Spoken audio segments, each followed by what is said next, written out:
நல்ல over chillness எனக்கு ஏதோ அங்கே இருக்குன்னு தெரியல. ஆனால் அங்கே ரெயின் சீசன்னா என்னன்னு தெரியல. ஆனால் இந்த அளவுக்கு சில்னஸ் இருக்கா.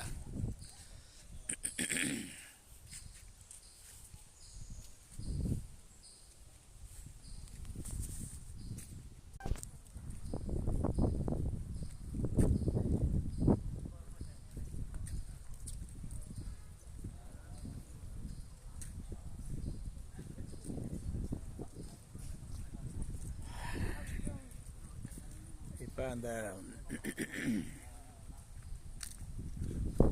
உள்ளே போயிட்டுருக்கோம். பார்க் இவ்வளோ தான்.